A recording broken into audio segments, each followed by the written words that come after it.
В 2016 году «Алроса» приступит к горно-подготовительным работам на новом алмазоносном месторождении «Заря».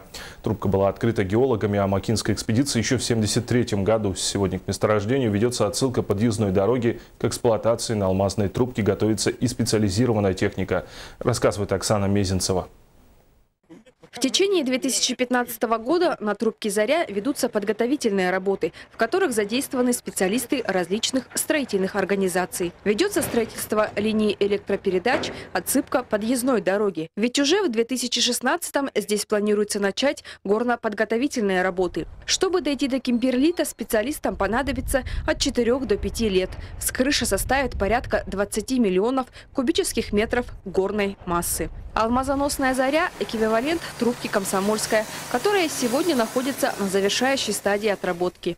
Именно коллективу этого карьера в будущем и предстоит осваивать новое месторождение. Сотрудники «Комсомольского» уже ведут строительство участка автодороги, примыкающего к «Заре». Этот участок протяженностью порядка 500 метров будет возводиться силами участка уже «Зари», то есть силами карьера «Комсомольский». Створ выставлен, работы начаты. А до этой отметки дорога, непосредственно которая ведет к 8-й фабрике, будет построена силами Айхальского строительно-монтажного треста. Работы они завершают. А дальше, как будет произведен первый взрыв, дорогу отсыпки будем производить мы. Трубка «Заря» – это своего рода большой опыт в отработке беднотоварных месторождений. Новый город и новый горно-обогатительный комбинат в районе «Зари» построен не будет. Ведь чем меньше объема производства на площадке, тем выше себестоимость производимой продукции. Сегодня к работе на алмазоносной «Заре» готовят и новую спецтехнику. Так уже смонтированы 2 экскаватора, ожидается поступление и другого оборудования.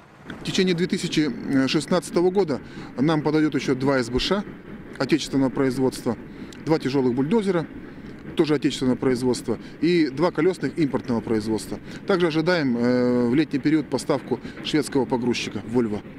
Трубка «Заря» рассматривается компанией «Алроса» в качестве дополнительного источника сырья. Ввод в эксплуатацию нового месторождения сможет обеспечить круглогодичную загрузку фабрики номер 8 на период 15-18 лет. Новый источник сырья «Алмазоносная «Заря» не единственное месторождение такого уровня. Как утверждают специалисты, на территории Айхала есть и другие перспективные трубки.